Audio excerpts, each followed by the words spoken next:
welcome back. We have our otters out here today. I'm sure you guys have been waiting to see these otters. My name's Carrie. I'm the animal training and enrichment coordinator here. And what you see is Mo and Molly. So we do have a little bit of fun for them going on today. We have some ice treat or ice cubes out there. And there's actually some hidden fish. What you guys saw a little bit ago, one of our keepers, Laura, came out here and dumped out that ice. Has some fish cut up in there, hidden in there. And then she came over and let them back out from their inside enclosure. And now they're gonna get in that ice and check out, find those pieces of food that they wanna find and eat on. Little bit of what we do here with our otters is all sorts of different things with them as far as regular husbandry and taking care of them. We also provide enrichment on a daily basis with these guys. These guys are very clever, very smart little animals. So we actually do work on enrichment with them.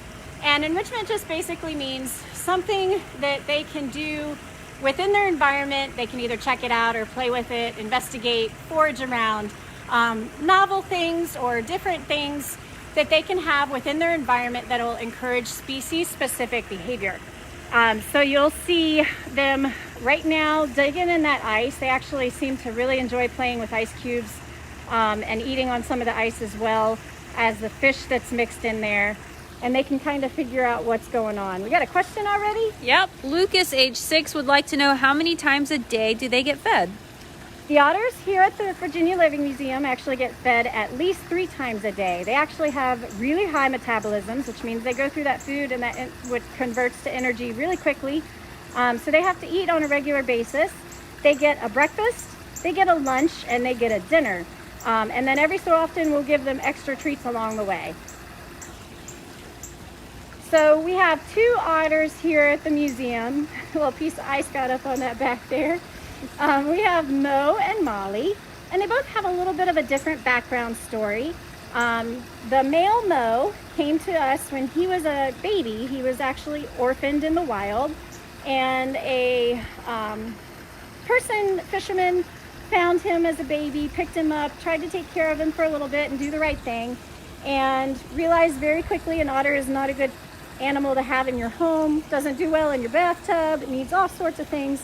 And so he brought him here where he could be raised like an otter. Got another question? Yes. How old are they? And do you ever put live fish in their pool?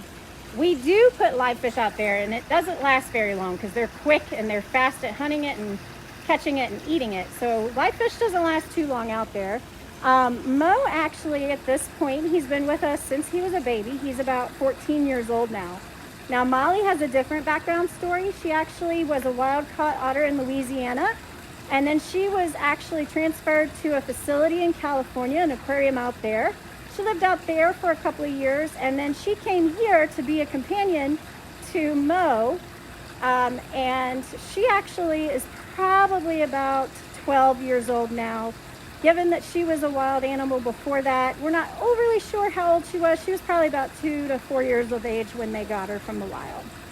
What are their sleeping habits? Their sleeping habits. So they actually are crepuscular animals, which means they're more active during the dawn and dusk. But they're also going to be active pretty much whenever they feel like it. They're pretty energetic animals. They're going to be out and about hunting for food all the time. So you may see them out during the day, especially in the winter time. They may be a little bit more nocturnal during the summer, but they here at the museum kind of have learned when people are active, they're active, and then when we leave for the night, they pretty much hunker down and go to sleep. Are otters native to Virginia? From Tyler. They are native to Virginia. They are actually native to almost the entire U.S. here, the river otters. These are actually North American river otters. There are 13 species of otters in the world. We have in the United States the sea otter, which is the West Coast otter, and then the river otter takes up the rest of the area. There might be some pockets in the Midwest that you don't find them quite as much, but these guys are native to Virginia, and in fact we've actually had a wild otter on property a few years ago. Carrie, which one's which? It looks like Mo is actually, let's see, I'm looking for a face. Looks like Mo is the one that just put his head back, and Tubbs is the one in the front. Typically the males are a little bit, yep, that's who it is. The males are a little bit larger than the females, but in this particular instance, our female Molly is a little bit longer than Mo is. So Mo is the one walking around right now, and Molly is the one up front. And they're just checking out that ice, trying to make sure they got every little, every little piece of fish. Do you know all the types of otters' names? I can name a handful of them, but I'll just start out with the 4 that are the most recognizable. There's the North American river otter, which is what we have here. There's the sea otter, which is the ones that, they're mostly a marine species, and you'll see them sitting and eating abalone on their backs or lac in hand so they don't drift apart. There's also an Asian small-clawed otter, which is the smallest species of otter found around Asia. And then also there's something called a giant otter, and that's a South American otter. And obviously with the name giant otter, that's the largest otter species. And then there's something called a neotropical otter and spotted neck. There's just a bunch. How fast can otters swim? So otters are actually really good swimmers. They're excellent at hunting, and they can swim up to about 6 miles per hour. Do they live around Hampton roads? They do. We've actually seen them close to the property here, and we've seen them in Jamestown area, Yorktown. I've heard of a few people saying in Newport News, so different places around the area in Hampton Roads. Yeah, I've heard Newport News. I've seen one at Newport News Park, actually. And then Norfolk area, I've seen one there. You're going to find them a lot of in this area, especially because there's a lot of coastal ways, coastal waterways, a lot of rivers and tributaries. So they're going to definitely travel along those waterways and keep up with the food sources there. If you guys have any questions, feel free to pipe on in. Could you see them in the James River? You can see them in the James River. Yep, for sure. So Molly is out in the water right now, kind of just swimming around.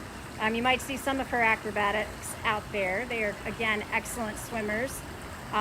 They will twist and spin. They have whiskers to help them sense in murky water to hunt.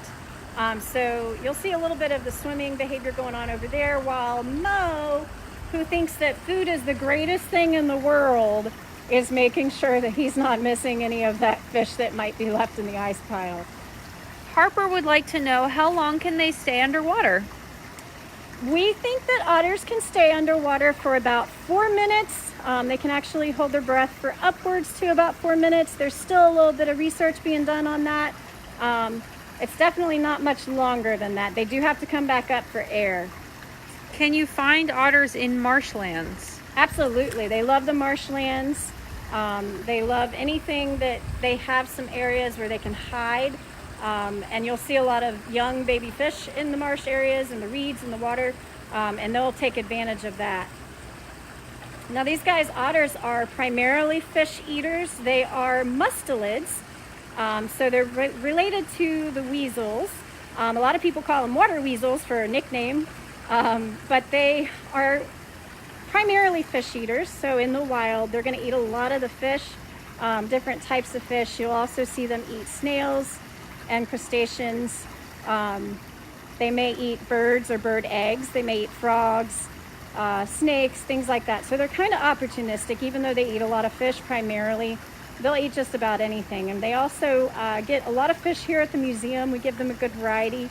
We've given them treats like crayfish, and then they also get some other food along the way, hard-boiled eggs, for instance. And they also like carrots here at the museum. So otters will also eat a little bit on vegetation. How cold is the otter's water? From Anna, age 11. I am actually not sure the temperature on the water right now, but it's going to be ambient for outside. Yeah, it's kind of chilly right now if we were to get in it, but the otters, it doesn't seem to bother them. Can otters see well underwater? They actually can see pretty decently underwater, but they do have the ability to use those whiskers. They have very long whiskers around their muzzles. And actually, they can use those whiskers when the water gets really murky, where they can't see as well. And those whiskers can help them locate prey underwater. What you see Molly doing over there, she's rubbing around That's actually something important for otters to do. She's actually rubbing because it probably feels a little good, but it's also a way to keep that coat in good quality. Otter coats are very important. They actually have to have an ability to keep that coat in good shape because it's actually what waterproofs them. They don't have a layer of blubber like sea lions and seals do to keep them warm. They actually have a very dense coat. In fact, it's a very, probably the densest coat, one of the densest coats in the animal kingdom. It's something like 300,000 hairs per square inch. So it's a very, very thick coat. It keeps them warm, and they'll rub around and trap layers of air in that fur, and that acts as insulation for them when they go swimming. So when you see them against the water, when you guys come back and you see them swimming against the water at the glass, you'll see lots of little bubbles coming off of their coats, and that's actually the air coming out, trapping the layer of air for that insulation. Elliot would like to know how old otters live to be. Otters in the wild typically would probably be about 8 or 10 years old if they make it that long. They have a lot of things they've got to worry about: food shortages, parasites, disease, things like that, just like any wild animal. But typically about, now she's rolling in the mud, typically about 8 to 10 years is a long-lived wild otter. In the care of humans, however, they can make it about 15 to 20 years. So I think one of the longest lived otters in the care of humans was about 25, 26 years old. Are these two siblings? They are not related. They are actually more like a married couple.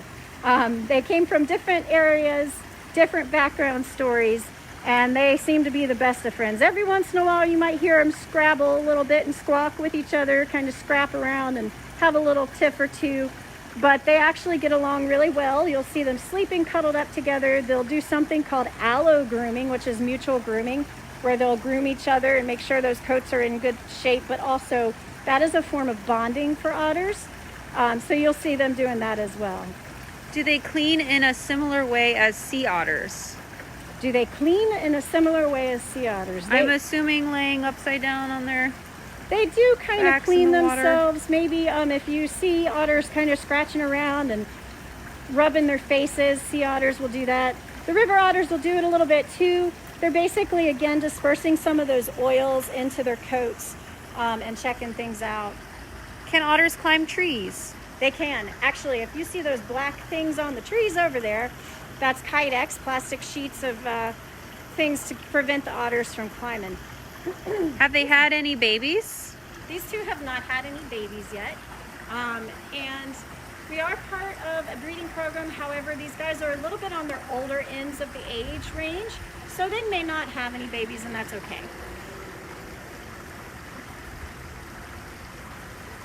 What do they eat besides fish? They will eat things, snails, crayfish, frogs, and birds, bird eggs, snakes even. We actually do have dragonfly nymphs that the dragonflies will come down and lay eggs or have babies in the water, and Mo likes to eat those. We also have some snails that they like to collect off of the exhibit area as well. So the exhibit glass, you'll see some snails along there. All of those are things that exist naturally in the wild and would be part of their food. Eric, age 10, would like to know, will you get any more otters? We won't get any more otters at this time while we have this pair. These guys are a bonded pair, so unless they have any babies, and again, they're a little bit on their older ends of their age range, so more than likely it'll be just the Mo and Molly pair for a while. Oh, there's a little bit of fighting. All right, you two. That's what happens sometimes. Now, another thing we do with the otters is we work on positive reinforcement training through operant conditioning. Again, these guys are very smart animals, so if they had nothing to do all day, they would get pretty bored pretty quickly. So what we do is work on some training that actually helps get them used to doing things for us that can help aid in husbandry and veterinary care. So for example, we might be able to ask the otters to open their mouths so we can check out their teeth. We might be able to get them to target their nose to a pole with a target on the end. That basically gets them to stand still for a second so we can check them out. They can also move from place to place. And I actually have 2 or 3 little pieces of fish that I left. I can try seeing if Mo will want to cooperate and do another behavior for me. I'm going to call Mo over. Mo! Do otters have some sort of mating call? They have different vocalizations. Good boy. Mo, land. Let's see if he'll take this behavior. Mo, land. Good boy. I'll talk about the vocalizations in just a second. Water. Good boy. So there's just a little bit of an example of him shifting. And we're going to end that. All done. So they do have different vocalizations. They will grunt, they'll chirp, they'll growl. There's even like almost a low purring. They'll also hiss when they feel threatened. So they have different vocalizations. Some are used between each other for mating. Some are just communications to let each other know what they're doing.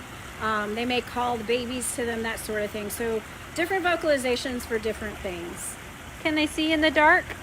They can see in the dark rather well. They have a lot better night vision than people do. So that is why you'll see them out hunting at night as well.